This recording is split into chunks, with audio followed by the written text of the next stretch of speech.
Hi hello ನಮಸ್ಕಾರ ಸ್ನೇಹಿತರೆ.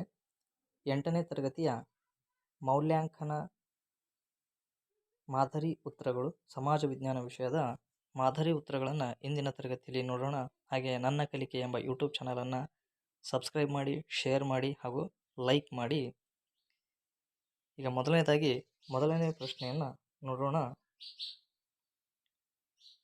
ಅಶ್ವಘೋಷನು ರಚಿಸಿದ ಸಾಹಿತ್ಯ ಕೃತಿ ಯಾವುದು ಅಂತೇಳಿ 1 ಅಂಕದ ಬಹು ಆಯ್ಕೆಯ ಪ್ರಶ್ನೆಗಳನ್ನು ಕೇಳಿದ್ದಾರೆ.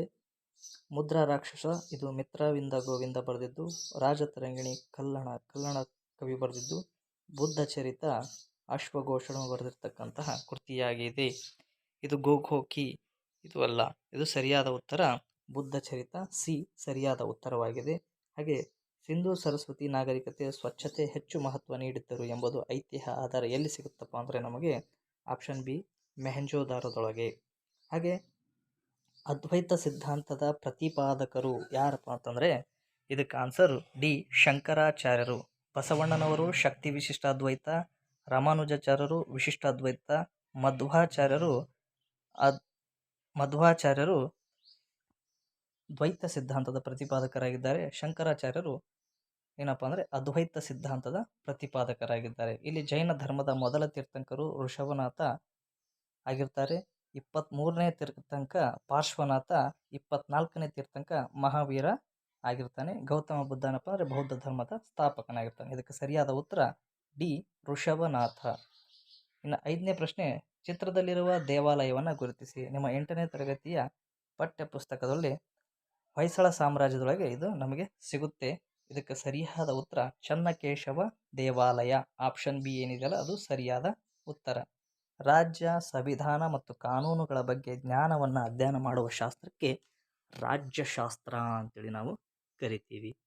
ಹಾಗೆ ಪ್ರಶ್ನೆ ಸಂಖ್ಯೆ 7, ಕೆಳಗಿನವುಗಳಲ್ಲಿ ಪ್ರಜಾಪ್ರಭುತ್ವದ ಅನುಕೂಲಗಳು ಯಾವುದೆಂದರೆ?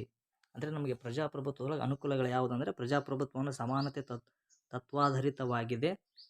ಇನ್ನೊಂದು, ರಾಷ್ಟ್ರದ ಹಿತಾಸಕ್ತಿಗಿಂತ ಪಕ್ಷದ ಹಿತಾಸಕ್ತಿಗೆ ಬಹುಮುಖ್ಯವಾಗಿರುತ್ತದೆ. ಇದು ಅಲ್ಲ.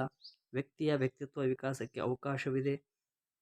ಪಕ್ಷದಿಂದ ಪಕ್ಷಕ್ಕೆ ಪಕ್ಷಾಂತರಗೊಳ್ಳುವ ಕ್ರಿಯೆ ಸರ್ಕಾರಗಳನ್ನು ಅಸ್ಥಿರತೆಗೊಳಿಸುತ್ತದೆ. ಇದಕ್ಕೆ ಸರಿಯಾದ ಉತ್ತರ ಆಪ್ಷನ್ ಡಿ 1 ಮತ್ತು 2. ಏನು? ಪ್ರಜಾಪ್ರಭುತ್ವವು ಸಮಾನತೆಯ ತತ್ವಾಧಾರಿತವಾಗಿದೆ ಮತ್ತು ವ್ಯಕ್ತಿಯ ವ್ಯಕ್ತಿತ್ವ ವಿಕಾಸಕ್ಕೆ ಅವಕಾಶವನ್ನು ಸಂವಿಧಾನ ಅಂದರೆ ಪ್ರಜಾಪ್ರಭುತ್ವ ಮಾಡಿಕೊಟ್ಟಿದೆ. ಇನ್ನು ಪ್ರಶ್ನೆ ಸಂಖ್ಯೆ 8, ಕಲ್ಚರ್ ಎಂಬ ಇಂಗ್ಲಿಷ್ ಪದವು ಈ ಭಾಷೆಯಿಂದ ಬಂದಿದೆ ಅಂದರೆ ಲ್ಯಾಟಿನ್ ಭಾಷೆಯಿಂದ ನಮಗೆ ಸಿಕ್ಕಿದೆ. 9ನೇ ಪ್ರಶ್ನೆ, ಕೈಗಾರಿಕಾ ಸಮಾಜದ ಲಕ್ಷಣಗಳು. ಕೈಗಾರಿಕಾ ಸಮಾಜದ ಲಕ್ಷಣ ಯಾವುದಪ್ಪ ಅಂದರೆ ಹೊಸ ಶೋಧಗಳ ಮೂಲಕ ಸಾಮಾಜಿಕ ಪರಿವರ್ತನೆಯನ್ನು ಮಾಡುವುದು. ಆಪ್ಷನ್ ಬಿ ಸರಿಯಾದ ಉತ್ತರ. ಹಾಗೆ ಪ್ರಶ್ನೆ ಸಂಖ್ಯೆ 10, ಆರ್ಟಿಸಿಯನ್ ಬಾವಿಗಳು ಹೆಚ್ಚಾಗಿ ಕಂಡುಬರುವ ಖಂಡ ಯಾವುದಪ್ಪ ಅಂದರೆ ಆಪ್ಷನ್ ಸಿ ಆಸ್ಟ್ರೇಲಿಯಾದೊಳಗೆ ನಮಗೆ ಆರ್ಟಿಸಿಯನ್ ಬಾವಿಗಳು ಕಂಡುಬರ್ತವೆ. ಪ್ರಶ್ನೆ ಸಂಖ್ಯೆ 11, ಮಿಸ್ಟ್ರೆಲ್ ಇದಕ್ಕೆ ಉತ್ತಮ ಉದಾಹರಣೆ ಯಾವುದಪ್ಪ ಅಂದರೆ ಆವೃತ್ತ ಮಾರುತಗಳು. ಅಲ್ಲಿ ಇದಕ್ಕೆ ಒಂದು ಉತ್ತಮವಾದ ಉದಾಹರಣೆಯಾಗಿದೆ. ಏಷ್ಯಾ, ಆಫ್ರಿಕಾ ಮತ್ತು ಆಸ್ಟ್ರೇಲಿಯಾಗಳಿಂದ ಸುತ್ತುವರಿಯಲ್ಪಟ್ಟಿರುವ ಸಾಗರ ಯಾವುದಪ್ಪ ಅಂತಂದರೆ ಅದು ಹಿಂದೂ ಮಹಾಸಾಗರ.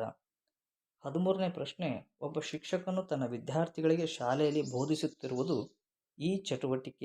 ಈ ಆರ್ಥಿಕ ಚಟುವಟಿಕೆಗೆ ಒಂದು ಉತ್ತಮ ಉದಾಹರಣೆಯಾಗಿದೆ. ಅಂದರೆ ವಿನಿಮಯ ಚಟುವಟಿಕೆಗೆ ಇದೊಂದು ಉತ್ತಮ ಉದಾಹರಣೆಯಾಗಿದೆ. ನೆಕ್ಸ್ಟ್ 14ನೇ ಪ್ರಶ್ನೆ, ಒಂದು ರಾಷ್ಟ್ರದ ಒಟ್ಟು ಆದಾಯವನ್ನು ರಾಷ್ಟ್ರದ ಒಟ್ಟು ಜನಸಂಖ್ಯೆಯಿಂದ ಭಾಗಿಸಿದಾಗ ಬರುವುದೇ ತಲಾ ವರಮಾನ. ಅಂದರೆ ತಲಾ ವರಮಾನ ಒಂದು ವರ್ಷದ ಒಟ್ಟು ಅಂದರೆ ರಾಷ್ಟ್ರದ ಮತ್ತು ಜನಸಂಖ್ಯೆಯ ಆದಾಯವನ್ನು ಭಾಗಿಸಿದಾಗ ಬರ್ತಕ್ಕಂಥದ್ದು ತಲವರಮಾನ. 15ನೇ ಪ್ರಶ್ನೆ, ಈ ಕೆಳಗಿನವುಗಳಲ್ಲಿ ಏಕವ್ಯಕ್ತಿ ಮಾಲೀಕತ್ವ ವ್ಯವಹಾರ ಸಂಸ್ಥೆಗಳ ಅನುಕೂಲಗಳು ಯಾವ್ಯಾವಪ್ಪ ಅಂತಂದರೆ ಇದಕ್ಕೆ ಸರಿಯಾದ ಉತ್ತರ ಸಿ ಆಗಿರ್ತೈತಿ. ಅಂದರೆ 1 ಮತ್ತು 3ನೇದು, ಸ್ವಂತ ಬಂಡವಾಳದಿಂದ ಪ್ರಾರಂಭಿಸಬಹುದು ಅಥವಾ ಗ್ರಾಹಕರ ಜೊತೆಯಲ್ಲಿ ನೇರ ಸಂಪರ್ಕ ಇಟ್ಟುಕೊಂಡಿರ್ತಾರೆ. ನೆಕ್ಸ್ಟ್ ಪ್ರಶ್ನೆ ಸಂಖ್ಯೆ 16, ಭಾರತದಲ್ಲಿ ಸಹಕಾರಿ ಸಂಘಗಳು ಪ್ರಾರಂಭವಾದ ವರ್ಷ ಯಾವಾಗಪ್ಪ ಅಂತಂದರೆ 1904ರಲ್ಲಿ ಇದು ಸರಿಯಾದ ಉತ್ತರವಾಗಿರ್ತೈತಿ. ನಮ್ಮ ಚಾನಲನ್ನು ಸಬ್ಸ್ಕ್ರೈಬ್ ಮಾಡಿ. ನನ್ನ ಕಲಿಕೆ ಎಂಬ ಯೂಟ್ಯೂಬ್ ಚಾನಲು ಸಬ್ಸ್ಕ್ರೈಬ್ ಮಾಡಿ. ನಿಮ್ಮ ಪ್ರೋತ್ಸಾಹ ಹೀಗೆ ಇರಲಿ ಜೊತೆಗೆ ಹಾಗೂ ಲೈಕ್ ಮಾಡಿ, ಶೇರ್ ಮಾಡಿ. ಈಗ ಮುಂದಿನ 1 ಅಂಕ ಮತ್ತು 2 ಅಂಕ ಹಾಗೂ 4 ಅಂಕದ ಪ್ರಶ್ನೆಗಳನ್ನು ನೋಡೋಣ. ಭಾರತದಲ್ಲಿ ಪ್ರಾಗೈತಿಹಾಸಿಕ ಕಾಲದ ಬೂದಿಯ ಕುರುಹುಗಳು ಕಂಡುಬಂದಿರುವ ಗವಿಯನ್ನು ಹೆಸರಿಸಿ. ಇದು 1 ಅಂಕದ ಪ್ರಶ್ನೆ. ನೀವು ಒಂದೇ ಉತ್ತರವನ್ನು ಬರೆದರೆ ಸಾಕು. ಕರ್ನೂಲಿನ ಗುಹೆಗಳು. ಕರ್ನೂಲಿನಲ್ಲಿ ನಮಗೆ ಗುಹೆಗಳು ಕಂಡುಬರ್ತವೆ. ಅದು ಪ್ರಾಗೈತಿಹಾಸಿಕವಾಗಿ ಸಿಕ್ಕಂತಹ ಒಂದು ಕುರುಹು. ನೆಕ್ಸ್ಟು ಇಲ್ಲಿ ಆಚಾರ ವಿಚಾರಗಳಿಗೆ ಉದಾಹರಣೆ ಕೊಡಿ ಅಂತ ಹೇಳಿದ್ದಾರೆ. ಇದರಲ್ಲಿ ಎರಡರಲ್ಲಿ ಯಾವುದಾದ್ರೂ ಒಂದು ಬರಿಬೋದು. ದೇವರನ್ನು ಪೂಜಿಸುವುದಾಗಿರ್ಬೋದು, ಹಬ್ಬಗಳನ್ನು ಆಚರಿಸೋದಾಗಿರ್ಬೋದು, ನಮ್ಮ ಸಾಂಸ್ಕೃತಿಕ ಕಾರ್ಯಕ್ರಮಗಳನ್ನು ನಾವು ಅಂದರೆ ಸಾಂಸ್ಕೃತಿಕವಾಗಿ ನಡೆದುಕೊಂಡು ಬಂದಿರತಕ್ಕಂತಹ ಆಚಾರ ವಿಚಾರಗಳನ್ನು ಮಾಡೋದಾಗಿರ್ಬೋದು. ನೆಕ್ಸ್ಟು 19ನೇ ಪ್ರಶ್ನೆ, ದಿನನಿತ್ಯದ ಜೀವನದಲ್ಲಿ ಸಮಾಜವನ್ನು ಅರ್ಥ ಮಾಡಿಕೊಳ್ಳಲು ಸಮಾಜಶಾಸ್ತ್ರ ಹೇಗೆ ನೆರವಾಗುತ್ತಪ್ಪ ಅಂತಂದರೆ, ಇಲ್ಲಿ ಮಹಿಳೆಯರ ಕುರಿತು ಅಧ್ಯಯನ ಮಾಡಿದಾಗ ಅವರು ಕೂಡ ಪುರುಷರಷ್ಟು ಸಮಾನರು ಎಂದು ನಮಗೆ ತಿಳಿಯುತ್ತೆ. ಒಂದು ಬರೆದ್ರೆ ಸಾಕು, 1 ಅಂಕ. 20ನೇ ಪ್ರಶ್ನೆ, ತುಷ್ಟಿಗುಣವನ್ನು ವ್ಯಾಖ್ಯಾನಿಸಿ. ಅಂದರೆ ಮಾನವರಲ್ಲಿ ಅಪರಿಮಿತ ಬಯಕೆಗಳಿವೆ, ಅವುಗಳನ್ನು ತೃಪ್ತಿಪಡಿಸುವ ಶಕ್ತಿ ಸರಕು ಮತ್ತು ಸೇವೆಗಳಲ್ಲಿದೆ. ಇದನ್ನೇ ನಾವೇನಂತ ಕರಿತೀವಿ? ತುಷ್ಟಿಗುಣ ಅಂತೇಳಿ ಕರಿತೀವಿ. ನೆಕ್ಸ್ಟ್ ಇಲ್ಲಿ ಈ ಕೆಳಗಿನ ಪ್ರಶ್ನೆಗಳಿಗೆ 2ರಿಂದ 4 ವಾಕ್ಯದಲ್ಲಿ ಉತ್ತರಿಸಿ. ಇಲ್ಲಿ 2 ಅಂಕದ ಪ್ರಶ್ನೆಗಳಿರ್ತವೆ. 2ನೇ ಪುಲಕೇಶಿ ತನ್ನ ಸಾಮ್ರಾಜ್ಯವನ್ನು ಹೇಗೆ ವಿಸ್ತರಿಸಿದನು? 2ನೇ ಪುಲಕೇಶಿ ಶಕ್ತಿಶಾಲಿಯಾಗಿರ್ತಕ್ಕಂಥ ಹೆಸರಾಂತ ಚಕ್ರವರ್ತಿ ಅರಸನಾಗಿರ್ತಾನೆ. ಇವನು ತನ್ನ ಸಾಮ್ರಾಜ್ಯ ವಿಸ್ತರಿಸಲು ಗಂಗರೊಂದಿಗೆ, ಕದಂಬರೊಂದಿಗೆ ಮತ್ತು ಅಳೂಪರೊಂದಿಗೆ ಏನು ಮಾಡ್ತಾನೆ? ಯುದ್ಧ ಮಾಡಿ ಅವ್ರನ್ನ ಸೋಲಿಸಿ ತನ್ನ ಸಾಮ್ರಾಜ್ಯವನ್ನು ವಿಸ್ತರಣೆ ಮಾಡ್ತಾನೆ. ನೆಕ್ಸ್ಟ್ 22ನೇ ಪ್ರಶ್ನೆ, ಮಿಡ್ನಾಪುರದಲ್ಲಿ ಸಿಕ್ಕ ಕಮಲೆಯ ಸಾಮಾಜಿಕ ಸ್ಥಿತಿ ಹೇಗಿತ್ತು? ಮಿಡ್ನಾಪುರದಲ್ಲಿ ಸಿಕ್ಕ ಕಮಲಿಯು 9 ವರ್ಷಗಳ ಕಾಲ ಕಾಡಿನೊಳಗೆ ಪ್ರಾಣಿಗಳ ಜೊತೆ ಜೀವಿಸ್ತಿರ್ತಾಳೆ.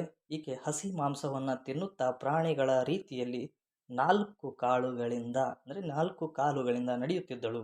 ಅನಂತರ ಮನುಷ್ಯನ ಸಹವಾಸ ಮಾಡಿದ ನಂತರ ಬೇಯಿಸಿದ ಪದಾರ್ಥಗಳನ್ನು ತಿನ್ನಲು ಪ್ರಾರಂಭ ಮಾಡ್ತಾಳೆ.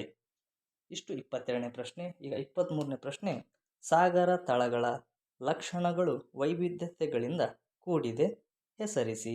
ಇಲ್ಲಿ 4 ಬರ್ತವೆ. ಖಂಡಾವರಣ ಪ್ರದೇಶ, ಖಂಡಾವರಣ ಇಳಿಜಾರು, ಆಳವಾದ ಸಾಗರದ ಮೈದಾನ, 4ನೇದು ಸಾಗರದ ತಗ್ಗುಗಳು.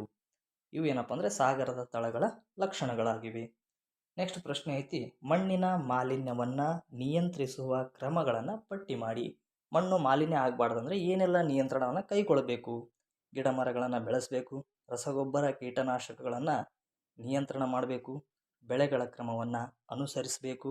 4ನೇದು ಕೈಗಾರಿಕಾ ತ್ಯಾಜ್ಯವನ್ನು ಸಂಸ್ಕರಿಸಿ ವ್ಯವಸಾಯಕ್ಕೆ ಬಳಸೋದು. ನೆಕ್ಸ್ಟ್ ಐತಿ 25ನೇ ಪ್ರಶ್ನೆ, ಭಾರತದ ಪೌರತ್ವವನ್ನು ನಾವು ಹೇಗೆ ಕಳೆದುಕೊಳ್ತೀವಿ, ಅವು ವಿಧಾನಗಳು ಯಾವ್ಯಾವು ಅಂತ ಕೇಳಿದ್ದಾರೆ. ಪರಿತ್ಯಾಗ ಮಾಡೋದು, ಅಂತ್ಯಗೊಳ್ಳುವಿಕೆ, ಪದಚ್ಯುತಿ. ಈ 3 ಏನಪ್ಪ ಅಂದರೆ ನಮ್ಮ ಪೌರತ್ವವನ್ನು ಕಳೆದುಕೊಳ್ಳುವ ವಿಧಾನ. ನೆಕ್ಸ್ಟ್ ಐತಿ, ವಿತರಣೆಯ ಸಮರ್ಪಕ ರೀತಿಯಲ್ಲಿ ಮಾಡುವ ಬಗೆ ಹೇಗೆ? ವಿತರಣೆಯು ಒಂದು ಪ್ರಮುಖ ಆರ್ಥಿಕ ಚಟುವಟಿಕೆಯಾಗಿದೆ. ಉತ್ಪಾದನಾಂಗಗಳು ಆದ ಪ್ರಕೃತಿ, ಸಂಪತ್ತು, ಶ್ರಮ, ಬಂಡವಾಳ, ಉದ್ಯಮ, ಸಾಹಸಿಗಳ ನಡುವೆ ಹಂಚಿಕೆಯಾಗುವ ರಾಷ್ಟ್ರೀಯ ವರಮಾನಕ್ಕೆ ಕ್ರಮವಾಗಿ ಗೇಣಿ, ಕೂಲಿ, ಬಡ್ಡಿ, ಲಾಭ, ಉತ್ಪಾದನಾಂಗಗಳ ಪಾತ್ರದ ಪ್ರಮಾಣ ಅನುಸಾರವಾಗಿ ವಿತರಣೆ ಆಗಬೇಕು. ಬೇಡಿಕೆ ಪೂರೈಕೆಗಳ ನಡುವೆ ಸಮತೋಲನ ಕಾಪಾಡಿಕೊಂಡು ಬರುವಂತಿರಬೇಕು. ಇದು ಏನಪ್ಪ ಅಂದರೆ ವಿತರಣೆಗೆ ಸಮರ್ಪಕವಾದ ರೀತಿಯಾಗಿ ಬಳಸ್ತಕ್ಕಂಥ ರೀತಿ. ನೆಕ್ಸ್ಟು 3 ಅಂಕದ 3 ಪ್ರಶ್ನೆಗಳಿದ್ದಾವೆ. ಅಶೋಕ ಮಹಾರಾಜನು ಕಳಿಂಗ ಯುದ್ಧದ ನಂತರ ತನ್ನ ಸಾಮ್ರಾಜ್ಯದಲ್ಲಿ ಶಾಂತಿಯನ್ನು ಸ್ಥಾಪಿಸಿದನು. ಅಂದರೆ ಯಾವ ರೀತಿಯಾಗಿ ಶಾಂತಿಯನ್ನು ಸ್ಥಾಪನೆ ಮಾಡ್ತಾನೆ? ಅಶೋಕನು ಮೌರ್ಯ ಸಾಮ್ರಾಜ್ಯದ ಸುಪ್ರಸಿದ್ಧ ದೊರೆಯಾಗಿರ್ತಾನೆ. ಈತನ ಕಾಲದಲ್ಲಿ ನಡೆದ ಕಳಿಂಗ ಯುದ್ಧ ಐತಿಹಾಸಿಕವಾಗಿದೆ. ಈ ಯುದ್ಧದಲ್ಲಿ 1.5 ಲಕ್ಷ ಸೈನಿಕರು ಸೆರೆಯಾಗ್ತಾರೆ. 1 ಲಕ್ಷದಷ್ಟು ಜನ ಅಂದರೆ ಸೈನಿಕರು ಯುದ್ಧದಲ್ಲಿ ಮೃತರಾಗ್ತಾರೆ. ಇಂತಹ ಸಾವು ನೋವುಗಳಿಂದ ಅಶೋಕ ಚಕ್ರವರ್ತಿ ಪಶ್ಚಾತ್ತಾಪಕ್ಕೆ ಒಳಗಾಗಿ ಬೌದ್ಧ ಧರ್ಮದ ಕಡೆಗೆ ಪ್ರೇರಿತನಾಗಿ ಶಾಂತಿಯನ್ನು ಪ್ರತಿಪಾದಿಸಬೇಕು ಅಂತೇಳಿ ತನ್ನ ಸಹಚರರನ್ನು ಇಟ್ಟುಕೊಂಡು ಬೌದ್ಧ ಧರ್ಮದ ಪ್ರಚಾರಕ್ಕಾಗಿ ದೇಶ ವಿದೇಶಗಳಿಗೆ ಬೌದ್ಧ ಧರ್ಮದ ಅನುಯಾಯಿಗಳನ್ನು ಬೌದ್ಧ ಧರ್ಮದ ಪ್ರಚಾರ ಮಾಡಿಕೊಂಡು ಮತ್ತು ಶಾಂತಿಯನ್ನು ತನ್ನ ಸಾಮ್ರಾಜ್ಯದೊಳಗೆ ಸ್ಥಾಪನೆ ಮಾಡ್ತಾನೆ. ನೆಕ್ಸ್ಟ್ ಪ್ರಶ್ನೆ ಐತಿ 28. ಗೋಳದ ಚಿತ್ರವನ್ನು ಬರೆದು ಅದರ ಮೇಲೆ 7 ಪ್ರಧಾನ ಅಕ್ಷಾಂಶಗಳನ್ನು ಗುರುತಿಸಿ. ಇಲ್ಲಿ 0 ಡಿಗ್ರಿ ಅಕ್ಷಾಂಶ ಸಮಭಾಜಕ ವೃತ್ತ, 23.5 ಡಿಗ್ರಿ ಉತ್ತರ ಅಕ್ಷಾಂಶ, ಇದನ್ನು ಕರ್ಕಾಟಕ ಸಂಕ್ರಾಂತಿ ವೃತ್ತ ಅಂತೇಳಿ ಕರಿತೀವಿ. 23.5 ಡಿಗ್ರಿ ದಕ್ಷಿಣ ಅಕ್ಷಾಂಶ, ಇದನ್ನು ಮಕರ ಸಂಕ್ರಾಂತಿ ವೃತ್ತ ಅಂತೇಳಿ ಕರಿತೀವಿ. 66.5 ಡಿಗ್ರಿ ಉತ್ತರ ಅಕ್ಷಾಂಶ, ಇದು ಉತ್ತರ ಧ್ರುವ ವೃತ್ತ ಅಥವಾ ಆರ್ಕಿಟಿಕ್ ವೃತ್ತ ಅಂತೇಳಿ ಕರಿತೀವಿ. 5ನೇದ್ದು 66.5 ಡಿಗ್ರಿ ದಕ್ಷಿಣ ಅಕ್ಷಾಂಶ, ಇದನ್ನು ದಕ್ಷಿಣ ಧ್ರುವ ವೃತ್ತ ಅಂಟಾರ್ಟಿಕ್ ವೃತ್ತ ಅಂತೇಳಿ ಕರಿತೀವಿ. ಮತ್ತು 6ನೇದು 90 ಡಿಗ್ರಿ ಉತ್ತರ ಅಕ್ಷಾಂಶ, ಉತ್ತರ ಧ್ರುವ. 7ನೇದ್ದು 90 ಡಿಗ್ರಿ ದಕ್ಷಿಣ ಅಕ್ಷಾಂಶ, ಇದನ್ನು ದಕ್ಷಿಣ ಧ್ರುವ ಅಂತೇಳಿ ಕರಿತೀವಿ. ನೆಕ್ಸ್ಟ್ ಪ್ರಶ್ನೆ ಇದೆ 29. ವಿದೇಶಿ ವ್ಯಾಪಾರದ ಪ್ರಮುಖ ವಿಧಗಳನ್ನು ವಿವರಿಸಿ. ಒಂದು ರಫ್ತು, ಇನ್ನೊಂದು ಆಮದು ವ್ಯಾಪಾರ. ರಫ್ತು ವ್ಯಾಪಾರ ಅಂದರೆ ಸ್ವದೇಶಿ ಸರಕುಗಳನ್ನು ವಿದೇಶಗಳಿಗೆ ಪೂರೈಕೆ ಮಾಡುವುದು, ಅಂದರೆ ನಮ್ಮ ದೇಶದಲ್ಲಿರತಕ್ಕಂಥ ವಸ್ತುಗಳನ್ನು ಬೇರೆ ದೇಶಕ್ಕೆ ವರ್ಗಾಯಿಸುವುದು. ನೆಕ್ಸ್ಟ್ ಆಮದು ವ್ಯಾಪಾರ ಅಂದರೆ ವಿದೇಶಗಳಿಂದ ನಮ್ಮಲ್ಲಿ ಏನಾದರೂ ಕೊರತೆಗಳಿರ್ತಕ್ಕಂಥ ವಸ್ತುಗಳು ಬೇಕಾಗಿದ್ದರೆ ಆ ಸರಕುಗಳನ್ನು ನಮ್ಮ ದೇಶಕ್ಕೆ ತರಿಸಿಕೊಳ್ಳಿದ್ರೆ ಅದನ್ನು ಆಮದು ಮಾಡಿಕೊಳ್ಳೋದು ಅಂತೇಳಿ ಹೇಳ್ತೀವಿ. ನೆಕ್ಸ್ಟು 5ನೇ ಪ್ರಶ್ನೆ, ಈ ಕೆಳಗಿನ ಪ್ರಶ್ನೆಗಳಿಗೆ 8ರಿಂದ 10 ವಾಕ್ಯದಲ್ಲಿ ಉತ್ತರಿಸಿರಿ. ಗ್ರಾಮಗಳ ಅಭಿವೃದ್ಧಿಗೆ ಸ್ಥಳೀಯ ಸ್ವಯಂ ಸರ್ಕಾರದ ಕಾರ್ಯಗಳನ್ನು ಪ್ರಮುಖವಾಗಿ ಸೃಷ್ಟೀಕರಿಸಿ, ಅಂದರೆ ಪ್ರಮುಖ ಸ್ಥಳೀಯ ಸರ್ಕಾರದ ಕಾರ್ಯಗಳನ್ನು ಬರೀರಿ ಅಂತ ಹೇಳಿದ್ದಾರೆ. ಮೊದಲೇದು ಪಂಚಾಯಿತಿ ಆಸ್ತಿಯನ್ನು ರಕ್ಷಿಸಿ ಕಾಪಾಡಿಕೊಳ್ಬೇಕು. ಸ್ಥಳೀಯ ಮಂಡಳಿಯ ವಾರ್ಷಿಕ ಆಯವ್ಯಯ ಮುಂಗಡ ಪತ್ರ ತಯಾರಿಸಬೇಕು. ಆರೋಗ್ಯ ಮತ್ತು ಕುಟುಂಬ ಕಲ್ಯಾಣ ಯೋಜನೆಗಳನ್ನು ಕೈಗೊಳ್ಳುವುದು. ರಸ್ತೆ ನಿರ್ಮಾಣ, ವಿದ್ಯುದೀಕರಣ, ಗೃಹ ನಿರ್ಮಾಣ ಮತ್ತು ಕುಡಿ ನೀರಿನ ಸರಬರಾಜು ಮುಂತಾದ ಅಭಿವೃದ್ಧಿ ಕೆಲಸಗಳಿಗೆ ಕಾರ್ಯಯೋಜನೆ ರೂಪಿಸಿ ಅನುಷ್ಠಾನಗೊಳಿಸುವುದು. 5ನೇದು ಪ್ರಾಥಮಿಕ, ಪ್ರೌಢ, ವಯಸ್ಕ ಮತ್ತು ಅನೌಪಚಾರಿಕ ಶೈಕ್ಷಣಿಕ ಕಾರ್ಯಗಳನ್ನು ಪ್ರೋತ್ಸಾಹ ಕೊಡುವುದು. ತಮ್ಮ ಪ್ರದೇಶಗಳಲ್ಲಿ ಸ್ವಚ್ಛತೆ ಮತ್ತು ನಿರ್ಮಲೀಕರಣವನ್ನು ಕಾಪಾಡುವುದು. ಎಲ್ಲ ಪ್ರಕಾರದ ಮಾಲಿನ್ಯಗಳನ್ನು ತಡೆಗಟ್ಟಿ ಉತ್ತಮ ಆರೋಗ್ಯಕರ ಸವಲತ್ತುಗಳನ್ನು ಒದಗಿಸುವುದು. ಅವಶ್ಯಕ ಪಡಿತರಗಳಾದ ಆಹಾರ ಧಾನ್ಯ, ಸೀಮೆಎಣ್ಣೆ ಇತ್ಯಾದಿಗಳ ವಿತರಣೆಗೆ ಸೂಕ್ತ ವ್ಯವಸ್ಥೆಯನ್ನು ನಿರ್ಮಿಸಿ ಸವಲತ್ತುಗಳನ್ನು ಒದಗಿಸಬೇಕು. ಇವು ಏನಪ್ಪ ಅಂದರೆ ಸ್ಥಳೀಯ ಸರ್ಕಾರದ ಕಾರ್ಯಗಳು. ನೆಕ್ಸ್ಟು ಇಲ್ಲಿ 31ನೇ ಪ್ರಶ್ನೆ ಇದೆ. ಭಾರತದ ನಕ್ಷೆಯನ್ನು ಬಿಡಿಸಿ ಈ ಕೆಳಗಿನ ಸ್ಥಳಗಳನ್ನು ಗುರುತಿಸಿ. ಇಲ್ಲಿ ಮಗಧ, ಮಥುರಾ, ತಲಕಾಡು, ತಂಜಾವೂರು ಅಂತೇಳಿ ಕೊಟ್ಟಿದ್ದಾರೆ. ಇಲ್ಲಿ ಉತ್ತರ ಪ್ರದೇಶದಲ್ಲಿ ಮಥುರಾ ಕಂಡುಬರುತ್ತೆ.